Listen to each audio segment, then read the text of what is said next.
नमस्कार शेतकरी मित्रांनो, आपण पण जर ऊस उत्पादक शेतकरी असाल तर हा व्हिडिओ आपल्यासाठी खूप महत्त्वाचा आहे. मित्रांनो, सुरू म्हणजेच ज्यावेळेस आपण ऊसाची लागवड करतो त्यावेळेस आपल्याला या समस्या मोठ्या प्रमाणावर येत असतात. त्या म्हणजे ऊसाच्या शेंडा जळणे किंवा ऊसामध्ये मर रोग येणे किंवा ऊस पिकात जास्त फुटवा न मिळणे. यामुळे आपल्याला पुढे ऊस पिकात साध्य करायचे जे उत्पन्न आहे ते साध्य करता येत नाही.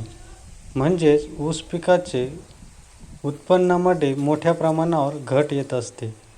तर मित्रांनो, या समस्यांवर मात करण्यासाठी कशा प्रकारे फवारणी किंवा खत व्यवस्थापन करावे याविषयी सविस्तर माहिती आपण आजच्या या व्हिडिओमध्ये जाणून घेणार आहोत.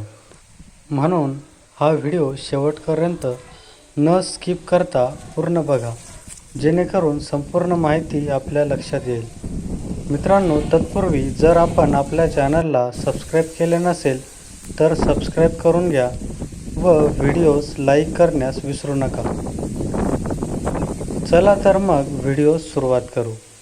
मित्रांनो, ज्यावेळेस आपण ऊसाची लागवड करतो त्यावेळेस काही प्रमाणात आपल्याला उगवणीनंतर 1 महिना ते 2 महिन्यापर्यंत ऊसाचे शेंडे जळणे किंवा ऊसामध्ये मर रोग आणि ऊसात पाहिजे तसे फुटवे मिळत नाही. तर अशा परिस्थितीमध्ये कोणती फवारणी घ्यावी याविषयी अगोदर आपण जाणून घेऊ. तर मित्रांनो, या फवारणीमध्ये आपण शेंडे जळणे यासाठी प्रामुख्याने बुरशी किंवा कीड यांच्यामुळेच शेंडे जळणे ही समस्या येत असते. जर मित्रांनो आपल्याला बुरशीमुळे जर आपल्या ऊस पिकामध्ये मर रोग येत असेल तर त्यासाठी आपण कॉपर ऑक्झिक्लोराइड 25 ग्रॅम किंवा कार्बेंडाझिम 30 ग्रॅम 15 लिटर पंपासाठी प्रमाण घेऊन आपण फवारणी करू शकतो. यासोबत जर आपल्या ऊस पिकावर शेंडे पोखरणारी अळी किंवा खोडकीड असेल आणि यामुळे जर आपल्या पिकामध्ये शेंडे हे करपत असतील किंवा सुकत असतील तर हे जाणून घेण्यासाठी ज्यावेळेस आपण सुकलेला पोगा हा उपटतो त्यावेळेस तो सडलेला व त्यातून असे लहान लहान बारीक जंत आपल्याला दिसतात.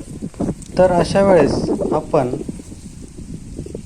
या खोडकीड किंवा शेंडे पोखरणाऱ्या अळीच्या नियंत्रणासाठी क्लोरांटानिलिप्रोल म्हणजेच कोराजन आपण 8 मिली किंवा 10 मिली प्रतिपंप प्रमाण घेऊन फवारू शकतो. किंवा इमामेक्टिन बेन्झोएट 10 ग्रॅम किंवा क्लोरोपायरिफॉस प्लस सायपरमेथ्रिन हे 30 मिली असे प्रमाण घेऊन आपण याची फवारणी करू शकतो. यासोबत जर आपल्या ऊस पिकामध्ये चांगल्या प्रकारे फुटवा येत नसेल तर त्यासाठी आपण फवारणीमध्ये 1261 हे 80 ग्रॅम व त्यासोबत ह्युमिक ॲसिड यामुळे आपल्याला आपल्या मुळांची चांगली वाढ होईल आणि आपल्याला फुटवे चांगले मिळण्यास मदत होईल. यानंतर 15 ते 20 दिवसांनी दुसरी फवारणी घ्यावी.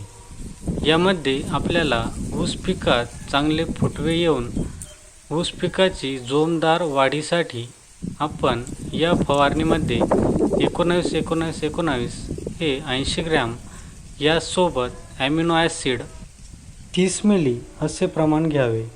यामुळे आपल्या पानांची रुंदी वाढून प्रकाश संश्लेषणाची क्रिया वाढते. यामुळे पीक हिरवेगार होते.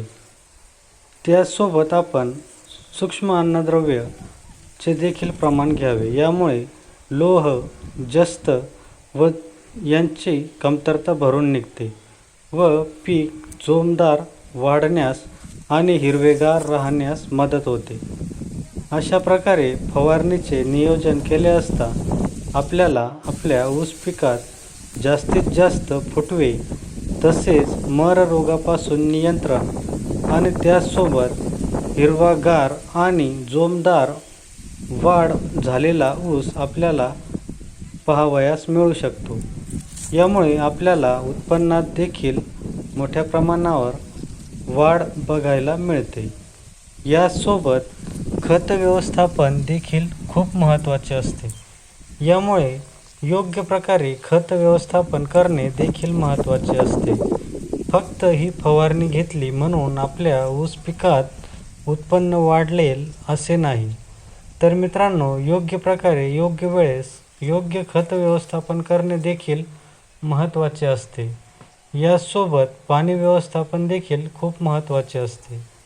यामुळे जर अशा प्रकारे व्यवस्थित जर आपण नियोजन केले तर आपल्याला ऊस पिकामधून जास्तीत जास्त उत्पन्न घेता येऊ शकते।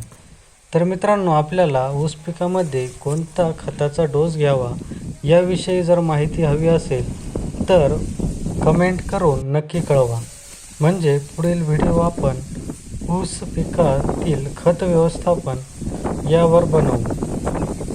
मित्रांनो माहिती आवडली असेल तर व्हिडिओस लाईक व चॅनलला सबस्क्राईब करण्यास विसरू नका। धन्यवाद।